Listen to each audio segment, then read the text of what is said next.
They have ideas.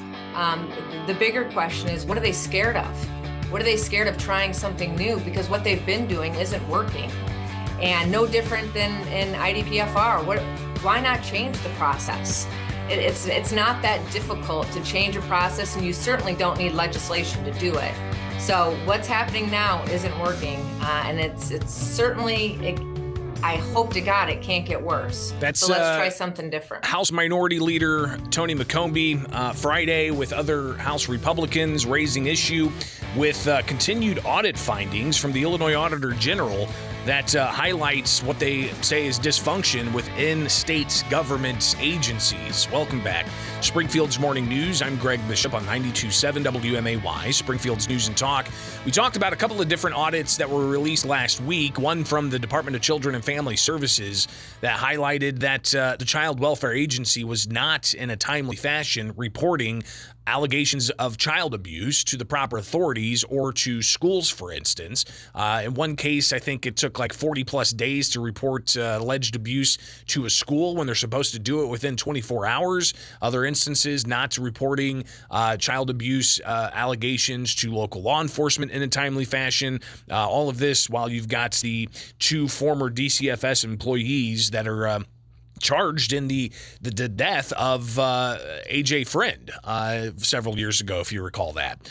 So that case is going to be continuing today, or rather this month, on those two former DCFS employees. But it wasn't just the DCFS audit that came out last week, which was an adverse audit opinion, which we'll hear what that means from a state representative who's also a former auditor himself.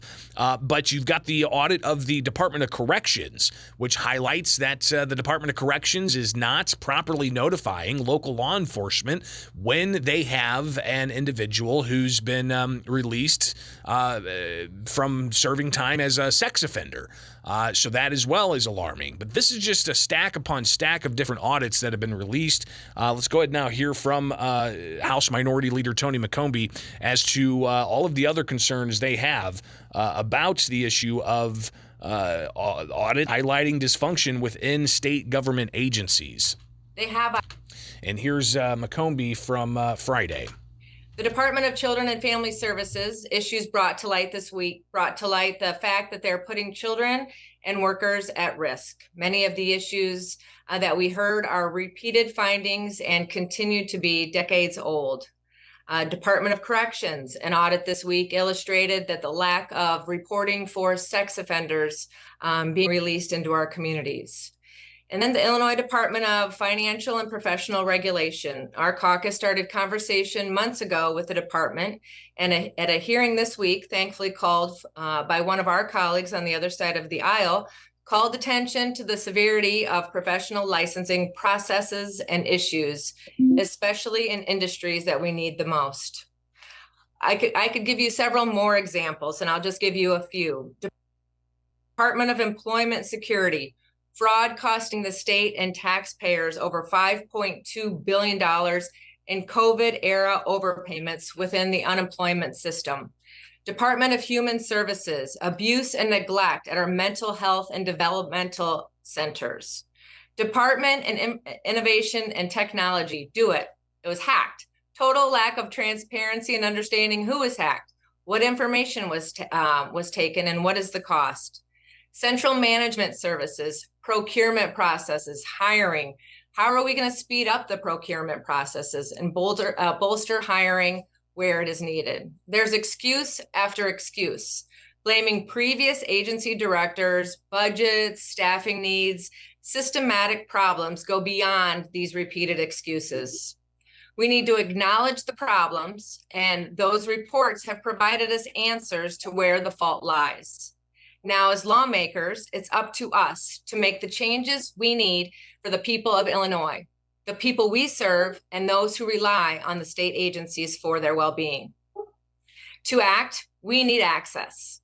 Republicans are shut out of the process, and we're tired of it. We're here to work. We're here to provide solutions. So today, we're here again for a call to action. Work with us. These are not partisan issues. These are human issues. And again, House Minority Leader McCombie leading off that news conference, just laying out not just DCFS or IDOC, but all the other agencies where there have been repeated findings that don't look good for how the state handles business. State Representative Stephen Reich, he delved into the issue of audit findings that are adverse and what exactly that means to have an adverse audit finding.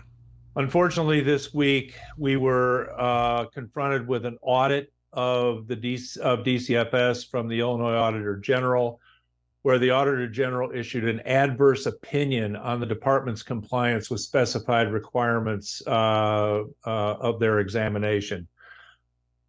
As one who used to be an auditor, this is the worst thing that can be said by an auditor about any entity that it's examining.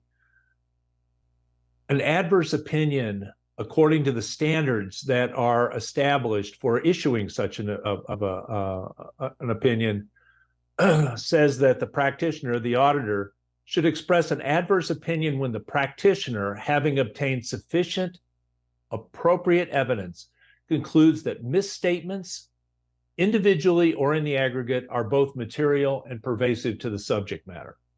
Basically, what that means is that they've been lied to. Things have been hidden. They've had to ferret them out. And what they have found, what the auditors have found, is damning enough for them to say they cannot issue an opinion on that agency or that entity that gives us any hope that it's redeemable.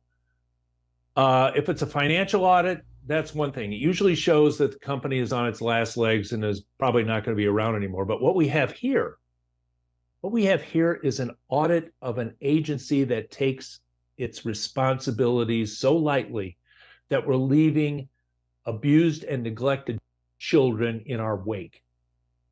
This cannot be allowed to stand. So again, you've got the Republicans that are continuing to highlight what they say is dysfunction within state agencies, including the state agency that handles professional licensure and the delays that are being compared to other states that have much more timely licensure, especially for things like those in the healthcare sector. State Representative Bill Howder, he is a practicing doctor, and he was part of that news conference as well. Talking about the negative impacts of delaying professional licensure. States around us, and we're talking weeks before they get their license. In Illinois, it's months and months, and it's variable. There's no time frame that we know when we can get our license, and there's no one answering their phones, and patients are suffering. Patients are delaying their care. Patients are going elsewhere and to other states to get care because they cannot get someone that can take care of them. Our offices are inundated with people having trouble with their licenses, and so I think we can go back to, and we can in the veto session address this. We need to address this on an emergency fashion. We can go back to the temporary system, to the emergency licensing of healthcare professionals.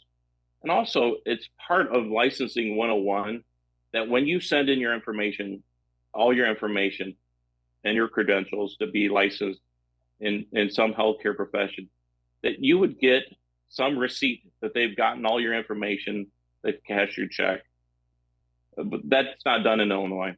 And so, again, patients are suffering because someone is not moving a piece of paper from one place to another. And we don't have to accept that.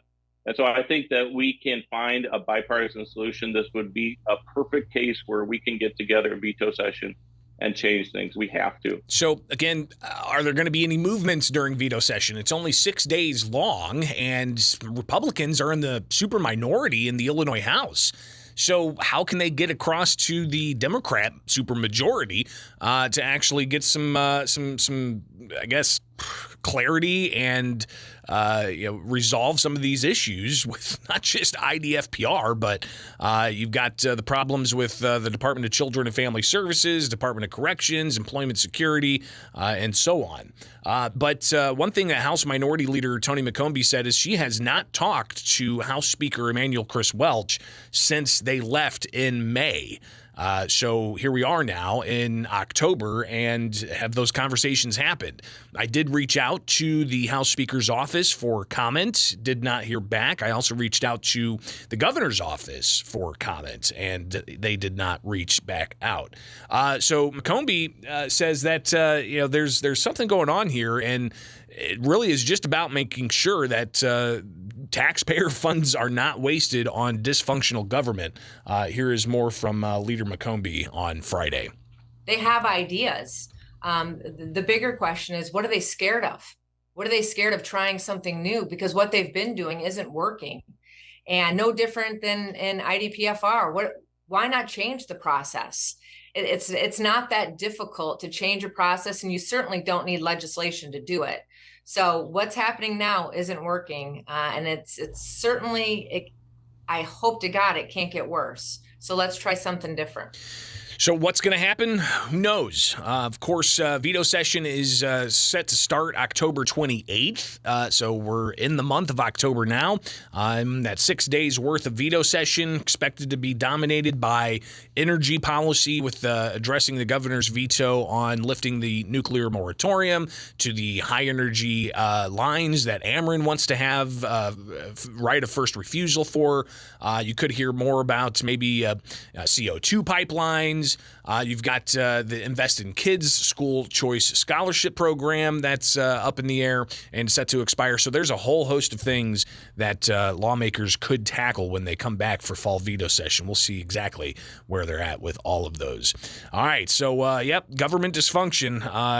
Republicans saying that there's too much of that and there needs to be some accountability and true